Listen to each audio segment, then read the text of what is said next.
Сәлем достар, менің тарих таным каналыма қош келдіңіздер. Мен бүгін сіздерге Қазақстан тарихынан 2-90-ға арналған БЖБ тапсырмаларын талдайтын боламын. Бұл нөмірі 2 БЖБ, сондықтан менімен бірге болып каналыма тіркеліп, видео ұнаса лайк басып, комментарий жазып отыруларыңызды сұраймын. Бұл БЖБ 4 бөлім отарлау және ұлт-азаттық көтеріліс бөлімі бойынша жиынтық бағалау тапсырмалары келеді. Негізгі тапсырмалары Сырым Датұлы бастаған ұлт-азаттық қозғалыс, 1836-1838 жылдардағы Бөкей ортасындағы қазақтардың көтерілісі және Кенесары Қасымұлы бастаған ұлт-азаттық қозғалыс туралы тақырыптарды қамтиды. Бұнда отаршылдыққа қарсы ұлт-азаттық күрестің себеп-салдарын және ұлт-азаттық көтеріліс басшыларының рөлін бағалайтын тапсырмалар бар. Бірінші тапсырма 18-19 ғасырларда болған ұлт-азаттық көтерілістің ортақ себептері мен салдарын сипаттаңыз. Бұнда 2 тапсырма бар. Ұлт-азаттық көтерілістің ортақ себептері, бұған 2 ортақ себебін жазасыздар, және ұлт-азаттық көтерілістің ортақ салдарлары, бұған да 2 салдар жазасыздар. Бірінші біз ұлт-азаттық көтерілістің ортақ себептеріне тоқталайық. Яғни бірінші себебі бұл ең бастысы жердің жетіспеушілігі. Ең шырайлы жерлер хан және оның туыстарының қолында болды. Сондай-ақ патша үкіметі Жайық пен Орал өзендерінің бойына қазақ әскерлерін орналастырды.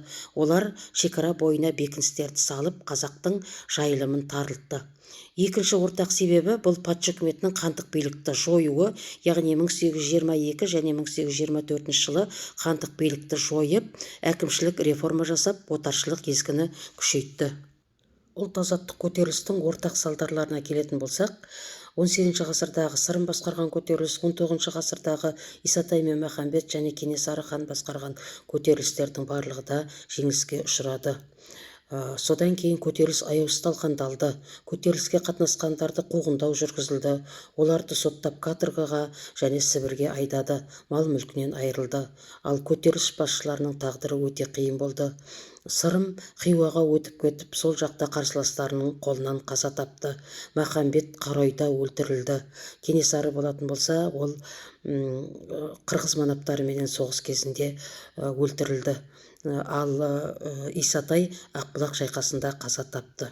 Патша үкіметі көтерілісшілердің кейбір талаптарын орындағанымен, ұлт-азаттық көтерілісті жеңгеннен кейін отаршылдық саясатын әрі қарай жалғастыра берді.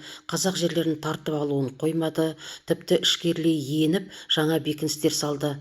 Мысалы, 1845 жылы Ырғызда және Торғайда Кенесарының көтерілісшілерін жеңу үшін бекіністер салды. Кенесары көтерілісін жеңгеннен кейін тіпті Жетісуды жаулап алуға жол ашты. Екінші тапсырма 18-19 ғасырлардағы ұлт-азаттық көтеріліс жетекшілерінің рөлі тақырыбында эссе жазу.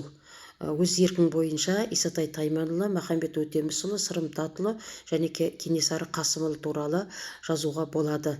Эссе критерийлері: тұлғаның көтеріліс барысындағы іс-әрекетін сипаттау, тұлғаның ерлігі туралы кемінде 2 дәлел келтіру, көтерілістің нәтижесін жазу, көтерілістің тарихи маңызын жазу және тұлғаның көтерілістегі рөліне баға беру.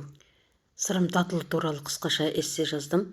Сырым Датұлы кіші жүз қазақтарының патша үкіметінің отаршылдық саясатына қарсы ұлт-азаттық күресті бастаған әйгілі тұлға, Байбақты руының старшыны, сөзге шешен, ғасырлар бойы келе жатқан дәстүрлі шаруашылықты қалпына келтіру үшін патша үкіметіне қарсы 14 жыл күрескен тарихи тұлға.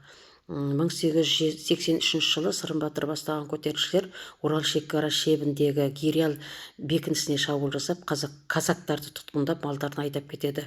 Екінші оның ерлігі: көтерілісшілер Орынбор мен Елек қорғанысы байланыстыратын жолды басып алады. Сырым екі жақты күрес жүргізді. Жеңілу себептері: көтеріліс жеңіліске ұшырады. Сырым қудалаудың кесірінен Хиуаға өтіп кетті, сол жақта қайтыс болды. Сырым бастаған көтерілістің тарихи маңызына келетін болсақ, бұл қазақтардың отаршылдыққа қарсы ірі бас көтеруі болды. Көтерілістің сипатынан қорыққан патша үкіметі көтерілісшілердің жер мәселесі бойынша талаптарын орындауға мәжбүр болды. Сырым Батыр патша үкіметінің отаршылдық езгісіне қарсы 18 ғасырда күрескен саяси тұлға ретінде халықтың жүрегінде сақтаулы. Достар, мен сіздерге 2-тоқсанның нөмірі 2 БЖМ-ны талдап болдым. Сондықтан менің еңбегімді бағалап, менің каналыма жазылып, лайк басып, комментарий жазып, достарыңа таратуды ұмытпаңыздар. Сау болыңыздар.